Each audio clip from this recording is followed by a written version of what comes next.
Beberapa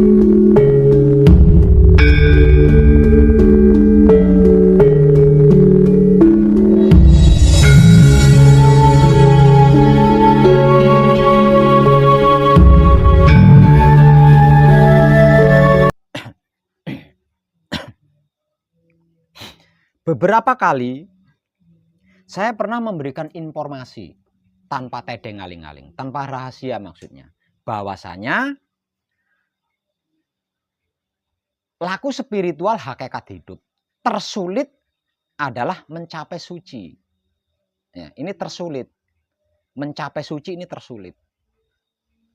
Dan kita di sini bukan hanya sekedar mencapai, tapi juga manunggal dengan suci itu. Selain mencapai suci, setelah suci ini berhasil dicapai, kita harus manunggal dengan suci. Untuk apa mencapai kalau tidak menunggal? Untuk apa kita menyentuh uang kalau uang itu bukan milik kita? Jadi kita di sini bukan hanya mencapai suci, namun juga manunggal dengan suci. Ini paling sulit. Di dalam spiritual apapun paling sulit. Kenapa? Karena suci itu tidak bisa tercampuri dengan apapun. Tidak bisa dicampuri oleh apapun. Suci itu. Nah, sulitnya itu di situ. Nah, setelah seperti itu, adakah manusia suci? Ada nggak manusia suci? Di zaman milenium ini. Nyaris tidak ada, Pak. Artinya mustahil kan manusia bisa mencapai suci? Kira-kira gitu enggak? Artinya mencapai suci ini menjadi sesuatu hal yang mustahil bisa dilakukan oleh manusia modern.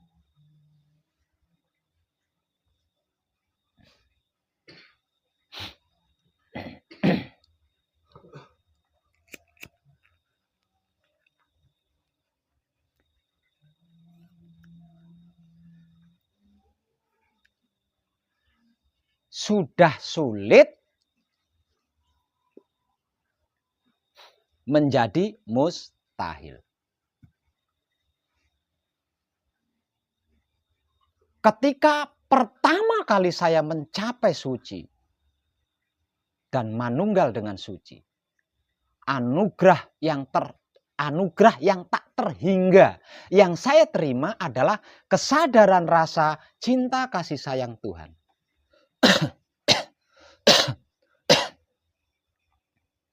Ketika pertama kali saya berhasil mencapai suci dan manunggal dengan suci, Tuhan memberikan anugerah yang tak terhingga bagi saya.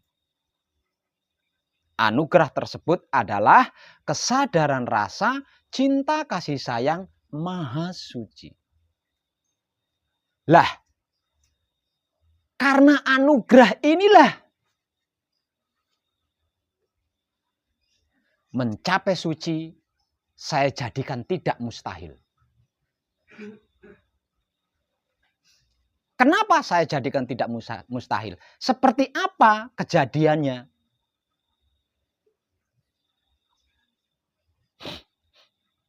Dikarenakan di era milenium atau di zaman milenium ini tidak ada satupun manusia yang suci, sehingga mencapai suci itu menjadi sesuatu yang mustahil. Kalau tidak ada orang yang berani menanggung karma panjenengan, seumur hidup panjenengan tidak akan bisa mencapai suci. Untuk bisa mencapai suci, supaya panjenengan bisa mencapai suci, harus ada orang yang rela menanggung dosa panjenengan, menebus karma panjenengan.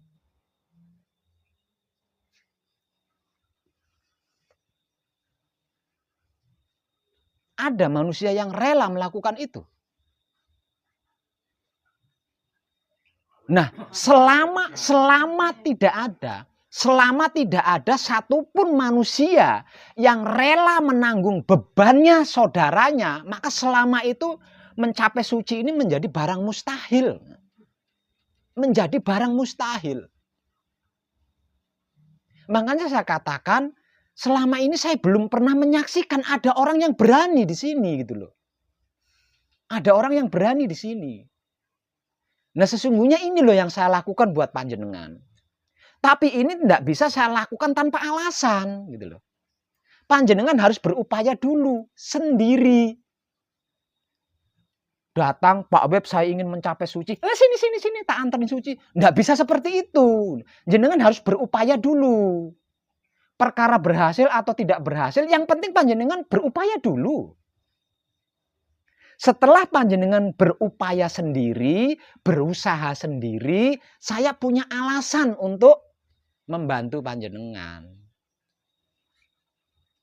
Dikarenakan panjenengan mengalami kesulitan kan, saya bantu. Caranya membantu bagaimana? Menanggung seluruh beban panjenengan. Seluruh beban panjenengan saya ambil, saya pikul. Dengan begitu panjenengan jadi bersih, jadi murni. Sehingga bisa mencapai suci.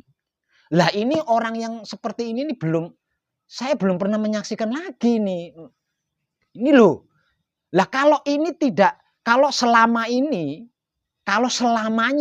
tidak ada satupun orang yang mau melakukan ini, berani melakukan ini, semuanya akan tersesat. Mencapai suci menjadi sesuatu yang mustahil. Satu. Yang kedua, seseorang yang sudah berhasil mencapai suci, ini sudah kemomoran lagi. Semisal contoh, saya sudah berhasil mencapai suci dan manunggal dengan suci. Saya buat sendiri. Saya nggak peduli dengan yang lainnya. Mau ke neraka, mau ke surga, mau ke beringin, atau mau ke jembatan, atau mau ke rumah kosong. Itu urusan mereka. Yang penting aku sudah berhasil mencapai suci, manunggal dengan suci, selesai. Dengan begitu saya sudah jatuh tuh. Suci saya sudah ternoda di situ. Satu-satunya jalan agar kemanunggalan suci saya ini terpertahankan bagi saya harus mau melakukan ini. Agar supaya saya memiliki banyak saudara dalam satu rumah. Untuk apa saya tinggal di rumah sendiri? Kesepian, bro. Agar supaya tidak kesepian, saya harus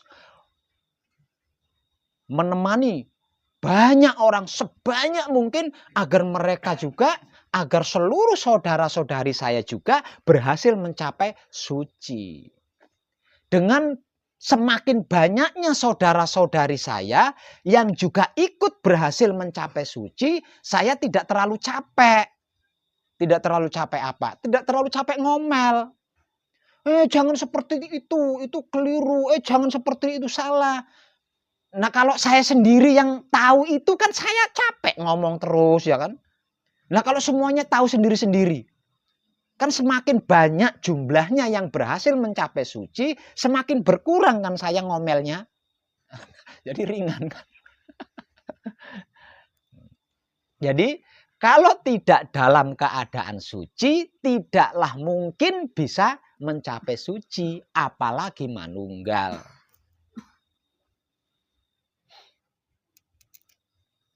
Sesungguhnya itu yang saya lakukan, Pak. Jadi jangan khawatir. Yang penting panjenengan itu berjuang sendiri dulu. Agar saya punya alasan untuk membantu panjenengan. Kalau ujuk-ujuk saya bantu, wah saya sudah ikut campur urusan Tuhan dong. Tapi kalau panjenengan sudah berjuang sendiri terlebih dulu, misalkan saya ditegur sama Tuhan, saya bisa jawab, Tuhan, hamba-Mu itu sudah rindu sama kamu, tapi dia tidak memiliki kemampuan. Karena itu, aku menemani agar bisa berjumpa denganmu. Nah, saya punya alasan kan di situ.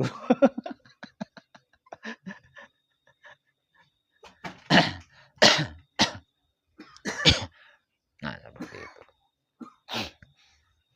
Untuk yang sudah menyelesaikan dasar daripada laku spiritual hakikat hidup, yaitu kunci the power level 1, level 2, level 3, yang penting panjenengan berusaha dulu berjuang sendiri selama 4 hari 4 malam. Berhasil atau tidak berhasil, kalau sudah 4 hari 4 malam, saya temani mencapai suci hingga manunggal. Itu seperti itu.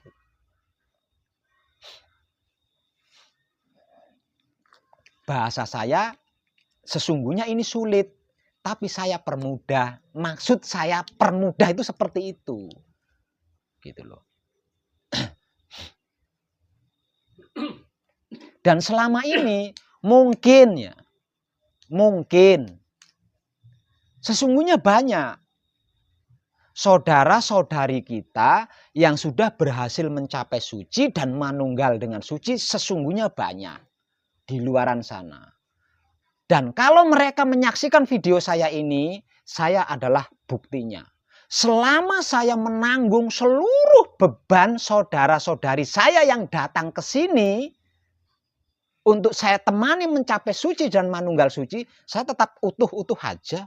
Saya tidak mendapat karma, saya tidak celaka, saya juga tetap muda walaupun usianya sudah tua. Dan tidak mengalami kerugian dalam bentuk apapun. Jadi untuk saudara-saudari saya yang sudah berhasil mencapai suci dan manunggal dengan suci, please, bagikan kepada saudara-saudari kita yang lain. Dengan seperti itu jangan takut panjenengan akan kehilangan sesuatu, jangan takut. Justru pencapaian sucimu, kemanunggalan sucimu akan semakin kokoh, akan semakin kuat. Seperti yang saya alami sendiri gitu loh. Jadi jangan bersembunyi, jangan pelit. Walaupun saya hampir setiap hari menanggung beban-bebannya saudara-saudari saya, namun setiap hari saya tidak pernah kemulan sarung, nggak pernah. Tiap hari panjenengan tahu sendiri kan, saya berkegiatan nyemprot, babat, saya biasa-biasa saja, tidak merasakan apa-apa. Nah, kemungkinan mereka-mereka itu takut di sini. Gitu loh. Takut di sini. Sehingga tidak mau menanggung bebannya saudara atau saudari yang ingin mencapai suci itu tidak mau. Karena takut resikonya. Lah selama ini saya tidak pernah mendapatkan resiko apa-apa. Resiko apa? Nggak ada. Malah justru semakin banyak saudara-saudari saya yang saya temani mencapai suci, semakin saya bahagia dan tidak pernah mengalami kekurangan dalam bentuk apapun. Kehilangan sesuatu apa? Memang saya memiliki sesuatu sehingga saya merasa kehilangan. Itu. Lah, panjenengan pun harus seperti itu nantinya. Nggih. Panjenengan juga harus seperti itu nantinya. Jangan takut. Jangan takut. Panjenengan tidak akan mengalami kerugian dalam bentuk apapun. Justru pencapaian panjenengan, kemanunggalan panjenengan akan menjadi semakin kokoh, semakin kuat.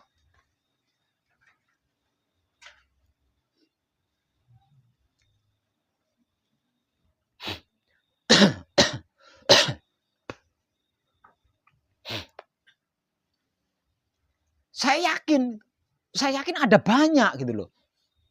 Orang-orang yang sudah berhasil mencapai suci dan manunggal dengan suci itu ada banyak. Hanya saja mereka enggan untuk mengulurkan tangannya kepada saudara-saudari yang lainnya. Dan saya rasa itu justru kemomoran. Saya yakin lagi pasti sama. Barang siapa yang berhasil mencapai suci dan manunggal dengan suci, pasti akan diberi ilham, kesadaran rasa cinta kasih sayang Maha Suci itu sendiri. Nah, kalau menutup diri, tidak mau membantu saudara-saudari yang lainnya, di mana letak kesadaran rasa cinta kasih sayangnya?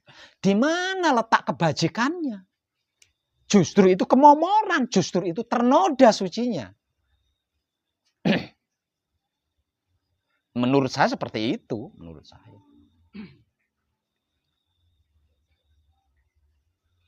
Dan saya sangat berharap kalau ada saudara-saudari saya yang merasa sudah berhasil mencapai suci dan manunggal dengan suci, kebetulan nyimak video saya ini. Please. Hanya dengan begitu dunia ini akan terselamatkan, dunia ini akan tentram, dunia ini akan bahagia secara merata.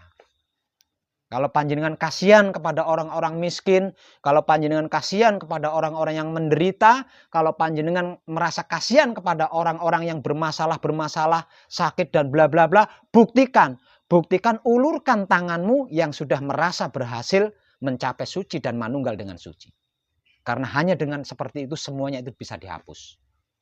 Kalau tidak panjenengan lakukan, berarti panjenengan tidak kasihan. Panjenengan merasa bahagia melihat saudara-saudari kita yang menderita.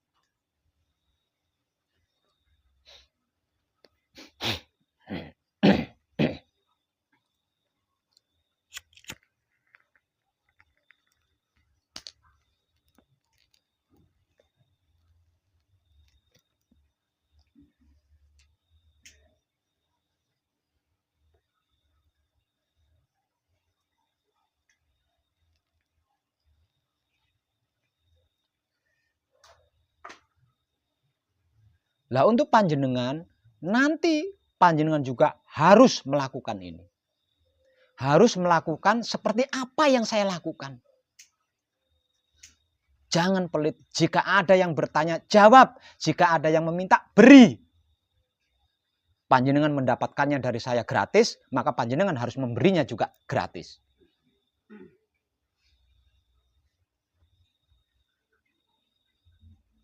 Percayalah, tidak akan kehilangan, tidak akan mengalami kerugian. Justru malah akan menjadi semakin luar biasa.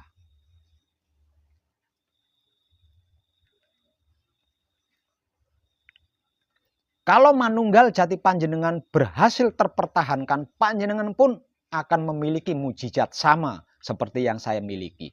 Dan ketika panjenengan berhasil mendapatkan mujizat itu, jangan takut, siapapun yang datang tanggung dosanya. Siapapun yang datang tanggunglah karmanya. Siapapun yang datang tanggunglah bebannya. Karena hanya dengan dibantu seperti itu, saudara-saudari kita bisa mencapai suci dan manunggal dengan suci. Lalu perhatikan apa yang terjadi. Apakah panjenengan mengalami kerugian atau tidak? Perhatikan. Dan selama ini saya tidak pernah mengalami kerugian dalam bentuk apapun tentang hal ini. Justru semakin berkah, dan berkah. Tidak ada bentuk kerugian model apapun. Sebab karena itu saya tidak kapok. Gitu. Siapapun yang datang, mari datang. Dengan seluruh beban beratmu, datang, ayo. Akan aku pikul, akan aku tanggung bebanmu, agar supaya panjenengan bisa mencapai suci dan manunggal dengan suci. Nah selama ini saya kan nggak pernah kapok. Berarti saya kan nggak dapat risiko apa-apa sih. Malah saya semakin kuat, semakin sehat, semakin kuat, semakin bersemangat.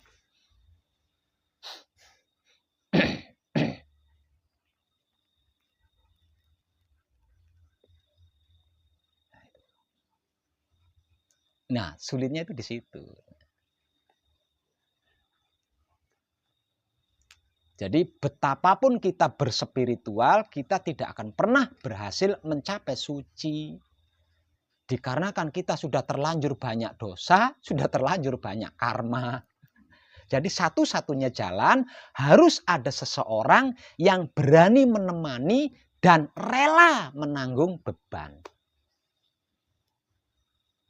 Kalau tidak ada seorang lain yang bersedia menemani dan rela menanggung beban, jadi mustahil mencapai suci, itu jadi mustahil.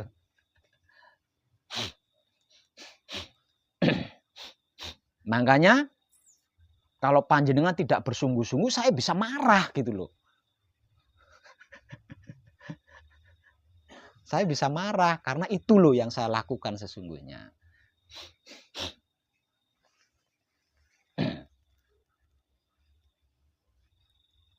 Klik ya. Jangan takut. Ikuti saja apa yang dimotivasikan. Kalau panjenengan sudah sampai di tahapan keempat, akan saya temani. Ini terlepas Enggak peduli saya.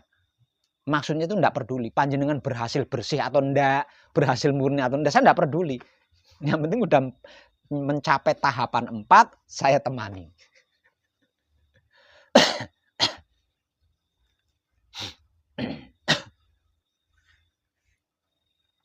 Setelah saya temani dan panjenengan mengalami keberhasilan, harus panjenengan pertahankan. Karena belum tentu ada lagi yang rela melakukan seperti itu. Kalau tidak dipertahankan kan aduh ya. Itu dimulai dari itu semuanya itu udah bersih tuh. Tapi kalau tidak dipertahankan nanti bisa ternoda lagi. Bermasalah lagi nanti kalau tidak dipertahankan. Jadi ketika panjenengan berhasil mencapai suci, sebesar apapun dosa panjenengan tersempurnakan di situ. Sebanyak apapun karma panjenengan terselesaikan di situ ketika panjenengan mencapai suci. Makanya saya berani gitu. Toh saya memikulnya hanya sementara saja kan, selagi panjenengan dalam perjalanan mencapai suci. Itu hanya 1 menit. Kenapa takut? Saya menanggung dosanya panjenengan hanya 1 menit selama panjenengan mi'raj. Selesai panjenengan mi'raj, dosa panjenengan yang saya tanggung itu tersempurnakan, hilang. Jadi saya nggak nanggung lagi kan. Berbicara rugi-ruginya di mana? Lalu seperti itu. Hanya perkara keberanian saja.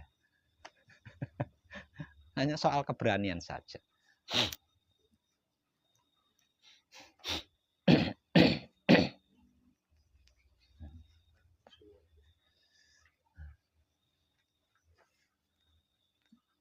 Kok cuma 1 menit Pak Web? Memang 1 menit, lebih dari 1 menit manusia hidup tidak akan mampu. Lebih dari 1 menit manusia hidup tidak akan mampu. Memang jatahnya 1 menit. Walaupun 1 menit, jika 1 menit ini dipertahankan 1 hari, berarti 1 menit ini jadi 1 hari kan? Nah kalau dipertahankan seminggu, jadi seminggu. Dipertahankan sebulan, jadi sebulan, dipertahankan setahun jadi setahun, dipertahankan selama-lamanya, 1 menit ini menjadi selama-lamanya alias langgeng abadi.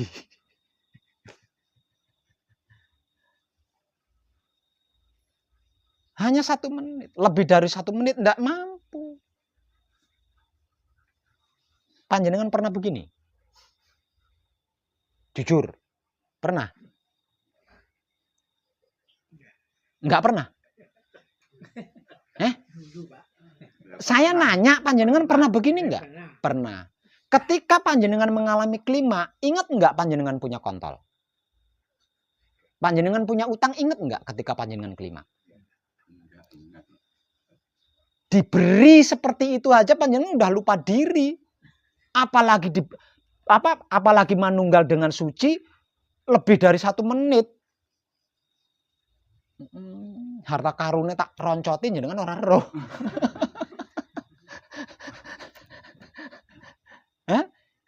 Diberi ketentraman karena keluarnya air kehidupan saja panjenengan sudah lupa diri. Ya itu enggak? Panjenengan juga pernah kan?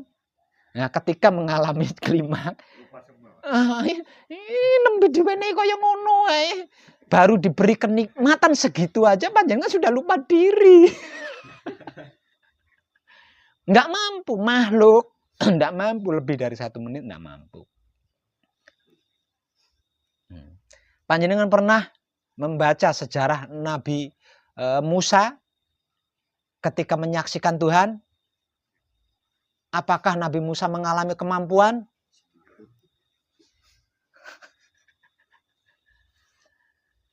Beruntung diberi waktu 1 menit.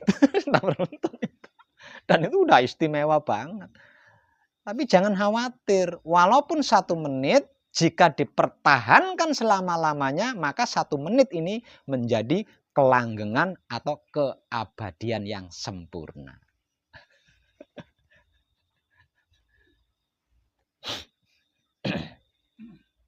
Lah ini hak seluruh makhluk.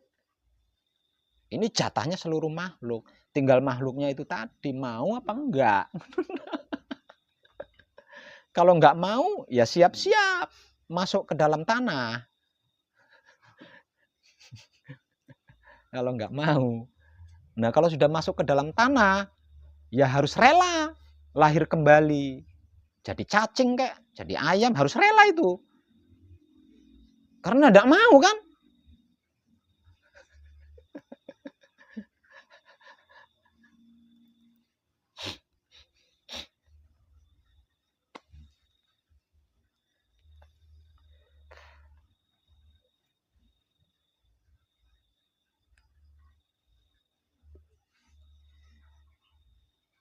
Di dalam gembleng atau nanti setelah selesai dari gembleng, panjenengan harus tetap super sungguh-sungguh. Karena jika tidak, panjenengan akan menyesal. Karena ini adalah era peradaban Dat Maha Suci hidup. Artinya, apapun yang tidak manunggal dengan Dat Maha Suci hidup dianggap sampah yang harus disapu, kemudian dibersihkan. Jangan pernah lupa, ini adalah era peradaban.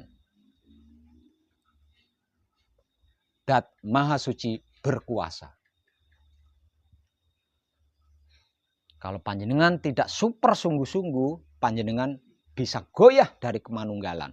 Dan ketika panjenengan goyah, apalagi sampai keluar dari kemanunggalan, panjenengan di mata Dat Maha Suci hidup adalah sampah yang akan dibersihkan. Saya perhatikan akan ada banyak yang menyesal di bagian ini. Dikarenakan tidak bersungguh-sungguh. Kalau dulu-dulu, abad yang lalu-lalu, oke. Tapi abad saat ini tidak bisa kompromi.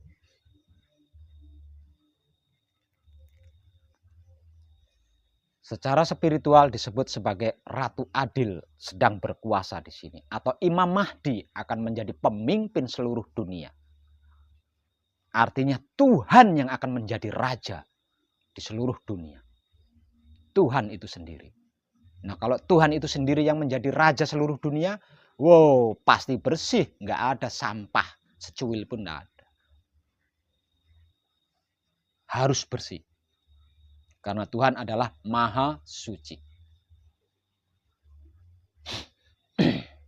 Nah, ini eranya, ini zamannya, ini zamannya.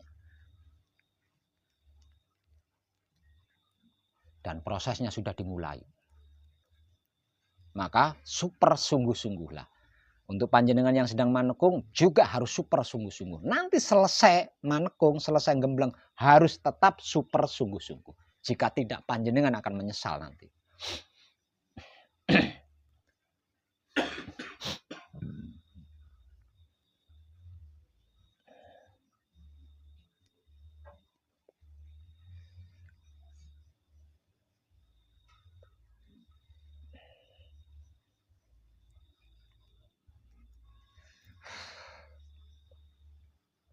Ada pertanyaan lagi? Ya?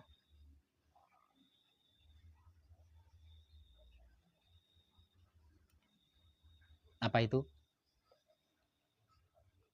Kan kita sudah belajar dengan ini dengan keluarga dan saudara-saudara kami kan saudara dan keluarga kami bisa jadi sampah. Ibu siapa? Ibu Isti. Ya, Ibu Isti, seluruh keluarga saya itu tidak ada, ya, tidak ada yang menjalankan seperti apa yang saya jalankan. Seluruh keluarga besar saya itu tidak ada yang menjalankan atau melakukan apa yang saya lakukan ini.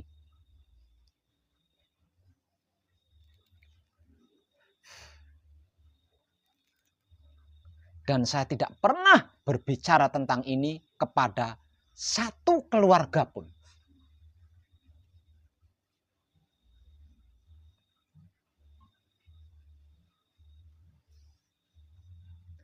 Tapi apakah panjenengan pernah melihat saya bersedih? Kenapa? Karena saya tahu seluruh keluarga saya, walaupun tidak menjalankan seperti apa yang saya jalankan, mereka tetap akan sempurna jika mengalami kematian sewaktu-waktu. Dikarenakan jalan mereka sudah saya rintis. Jadi untuk apa saya khawatirkan? Untuk apa saya khawatirkan?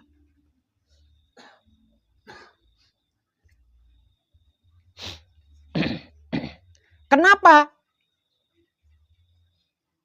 Kok tidak ada satupun keluarga saya yang saya perkenalkan tentang apa yang sedang saya kaji dan sedang saya praktekkan. Karena saya mencintai, mengasihi, dan menyayangi keluarga saya dengan kesadaran, rasa, dan perasaan saya yang hidup. Loh, kok malah justru tidak diperkenalkan? Kok malah justru tidak diajari? Setiap yang terkait dengan saya sebagai keluarga itu pasti mbalelo.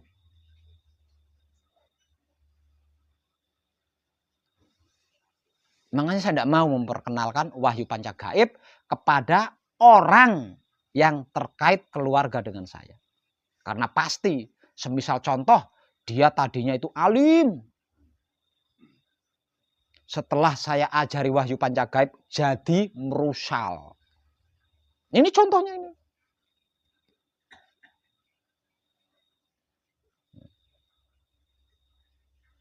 Dengan seperti itu, saya jadi kemomoran kan? Saya jadi sering kemomoran kan? Makanya saya tidak mau memperkenalkan wahyu panca gaib dan wahyu pancalaku kepada keluarga saya. Karena saya tidak ingin keluarga saya merusal di depan mata saya. Jahat di depan mata saya. Soalnya Tuhan tidak punya senjata. Untuk humor sama saya itu tidak punya senjata. Kalau bukan keluarga saya. Jadi senjatanya Tuhan ketika humor dengan saya menggunakan keluarga saya. Setiap kali saya memperkenalkan wahyu panca gaib, wahyu pancalaku, bahkan kepada hewan, diambil sama Romo. Hewannya.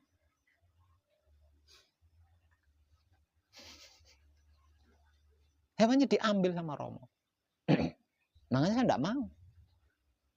Toh, mereka tetap akan mencapai kesempurnaan jika mengalami kematian. Nah, karena tidak dalam keadaan manunggal jati, mereka kan akan mengalami mati. Namun bukan kematian yang sia-sia, bukan mati yang sia-sia, karena mati dengan keberhasilan mencapai kesempurnaan. Jadi bukan masalah buat saya. Walaupun mereka tidak menjalankan apa yang saya jalankan.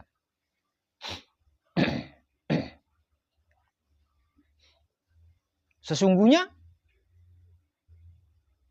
maksud hati, saya ingin mengangkat semua kadang yang datang belajar ke sini sebagai anak angkat. Saya ingin sekali itu. Namun dikarenakan setiap yang saya angkat menjadi anak itu tidak sesuai dengan apa yang saya mau, kapok saya, tidak mengangkat lagi. Tidak sesuai dengan apa yang saya harap. Cukup yang sudah saja. Tidak mau nambah anak angkat lagi. Karena sebaik apapun ketika saya angkat menjadi anak saya, panjenengan pasti akan balelo nanti. Itu pasti dijamin balelo itu. Soalnya buktinya sering gitu. Buktinya sering saya alami. Makanya saya tidak mau ngangkat anak lagi.